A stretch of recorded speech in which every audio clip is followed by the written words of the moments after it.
दोस्तों, एक बार फिर से स्वागत करते हैं आपका अपने इस चैनल में। दोस्तों, लोअर बैक पेन कह लीजिए या कमर में दर्द होना एक बहुत ही सामान्य सी प्रॉब्लम हो गई है। आपने अपनी लाइफ टाइम में कभी ना कभी कमर दर्द को भले 1 या 2 दिन के लिए, या कुछ लोग हैं जिनका ये लाइफ का हिस्सा बन गया, कमर दर्द एक क्रॉनिक बीमारी की तरह हो गई है। कुछ लोगों को 1-2 दिन की दिक्कत कमर दर्द की जरूर रही होगी।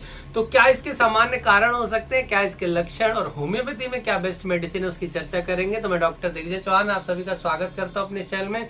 दोस्तों, अगर आप चैनल पे न्यू है तो चैनल को सब्सक्राइब कर लें, एक बेल आइकन दिया उसे दबा दें, जिससे कि जब भी इस तरह के इंपॉर्टेंट वीडियोज आएंगे आप उन वीडियोज को भी देख पाएंगे। तो दोस्तों, बहुत ही बेसिक कारणों की चर्चा कर रहे हैं कि क्यों कमर दर्द होता है। आपको ऐसे पेशेंट मिल जाएंगे जिनको इंजरी का इतिहास रहा है, बैड इफेक्ट ऑफ इंजरी। जी हाँ, बचपन में कमर के बल गिर गए थे या बाइक चलाते वक्त एक्सीडेंट हो गए थे, किसी कारणवश कमर के बल गिरे थे और आज से 6 महीने बाद या साल भर बाद आपको कमर में दर्द निकल के आ रहा है। एक कैटेगरी ये होगी। दूसरी कैटेगरी आपको मिलेगी कि आप कुछ काम कर रहे थे और ओवर रीच की वजह से, अर्थात कुछ चीज सामान उठा रहे थे जहां तक आप नहीं पहुंच पाए थे या नीचे रख रहे, तो आपकी कमर में अकड़न या दर्द पैदा होगी। एक बहुत ही मसल्स क्रैम्प आप कह सकते हैं, दूसरी कैटेगरी होगी। थर्ड कैटेगरी जो बहुत कॉमन मिल जाएगी, ऑस्टियोआर्थराइटिस। आपके लंबर जो रीजन है, जिसे हम लोग बोल रहे हैं लोअर बैक पेन, यहाँ पर लंबर वर्टिब्रीज होती हैं, हड्डियां होती हैं, जहां पर कैल्शियम या तो ज्यादा डिपॉजिट हो जाता है या कैल्शियम क्षरित हो जाता है। दोस्तों, ज्यादा होने पे भी दिक्कत है कैल्शियम का, ऑस्टियोफाइट्स बन जाती हैं, और कम होने पर भी दिक्कत हो जाती है। और इसी की वजह से कई बार जब हड्डी बढ़ जाती है तो नसें दब जाती है L4 L5 पे, और उन नर्व्स के दबने की वजह से रिफ्लेक्टेड पेन आपके कमर में बना रहता है। ये 3-4 बहुत ही बेसिक कारण है आपके कमर दर्द के। बेस्ट होम्योपैथिक दवाओं की यहाँ पर मैं चर्चा कर रहा हूँ। दोस्तों, अगर आपको कभी इंजरी का इतिहास रहा है, आप कभी गिरे थे और अचानक से कई महीने या कई साल बाद आपका कमर दर्द वापस निकल के आ गया है, तो आप अर्निका 1M एक ही खुराक खाएंगे। अगर ये दवा 2-3 दिन में आपको फायदा नहीं देती है तो अर्निका 10M की एक डोज आप ले लेंगे और 2 से 4 दिन वेट करेंगे, दवा के एक्शन को समझेंगे। कुछ दिन वेट करेंगे कि कितना आराम हो रहा है। अगर रिलीफ हो रहा है तो महीने या 1.5 महीने बाद अर्निका 10M की एक डोज फिर रिपीट करेंगे। जी हाँ, सिर्फ एक डोज ही आपको महीने में लेनी है, वो भी 1M से शुरू करनी है। अगर रिजल्ट नहीं आता है 4 दिन 5 दिन में तो आपको 10M अर्निका 10M की एक डोज लेनी है। मैक्सिमम केसेस में इसी एक दवा से बैड इफेक्ट ऑफ इंजरी अगर कभी हुई थी तो रिलीफ हो जाता है। अब अगर आप कभी कुछ काम कर रहे हैं, ओवर रीच की कोशिश की, आपने सामान उठाया, कमर में मोच या अकड़न आ जाती है, मस्कुलर क्रैम्प हो जाता है, ऐसी अवस्था में रस्टक्स 1M और हाइपेरिकम परफोलिएटम 1M, इन दोनों दवाओं को 5 मिनट के गैप पे अल्टरनेट करके, जी हाँ, सुबह दोपहर शाम आप ले सकते हैं। और पहले से दूसरी ही खुराकें बहुत ही अच्छी पेन किलर का काम करती है। और आपको अगर क्रैम्प हुआ था तो आपको पक्का है कि कुछ देर में, हो सकता है पहले से दूसरी खुराक में आपको रिजल्ट मिल जाएगा, पर आप 1 से 2 दिन इस दवा को खा लें, जिससे कि मसल जो है अपनी जगह पर प्रॉपर आ जाए। नेक्स्ट आते दोस्तों ऐसे पेशेंट जो कि काफी लंबे समय से परेशान है, कमर दर्द बना हुआ है, उन्हें लक्षण नहीं समझ में आ रहे हैं। तो रूटा 200 सुबह दोपहर शाम 2 से 3 ड्रॉप सीधे जबान पर लेनी है।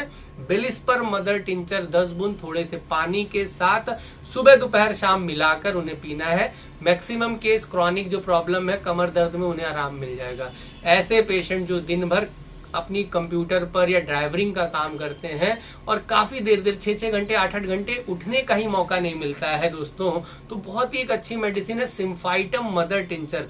जी हाँ, सुबह दोपहर शाम सिम्फाइटम मदर टिंचर को, सिर्फ सिम्फाइटम मदर टिंचर ही आपके कमर दर्द को रिलीफ दे सकता है। सुबह दोपहर शाम थोड़े लंबे समय तक ऐसे पेशेंट को सेवन करना पड़ेगा, क्योंकि उनका लाइफ स्टाइल जो है वो इसमें गड़बड़ है, मेंटेनिंग फैक्टर का काम कर रहा है। अगर आप 6-6 घंटे या 8-8 घंटे लगातार एक जगह बैठे रहते हैं तो बीच में ब्रेक लें, 1-1 1.5 घंटे पे आसपास में आप थोड़ा सा ब्रेक लें, 10 मिनट 15 मिनट टहलें, फिर वापस आकर काम करें।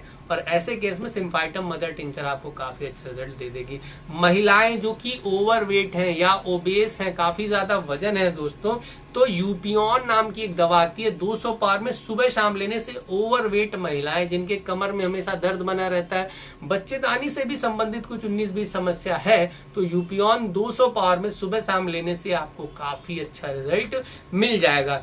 हड्डियां अगर आपकी क्षरित हो रही हैं दोस्तों, पेशेंट को ऑस्टियोमाइलाइटिस की समस्या हो गई है L4 L5 वर्टिब्री पे, तो आपको रूटा, जो मैंने आपको पहला फार्मूला बताया, जो कि क्रॉनिक प्रॉब्लम में आप लेते हैं, रूटा 200 सुबह दोपहर शाम और बेलिस्पर मदर टिंचर इसी में आप कैलकेरिया फॉस 6x, जी अगर हड्डी गल रही है तो कैलकेरिया फॉस ऐड करेंगे, अगर हड्डी बढ़ रही है तो कैलकेरिया फ्लोर 6x ऐड करेंगे। 4 गोली कैलकेरिया फॉस या फ्लोर, डिपेंड अपॉन आपकी हड्डी डिजेनरेट हो गई है या फिर ऑस्टियोफाइट्स बन रहे हैं, जमा हो रहा है कैल्शियम, आपको देखना है उस हिसाब से रूटा और बेलिस्पर तो लेना ही लेना है।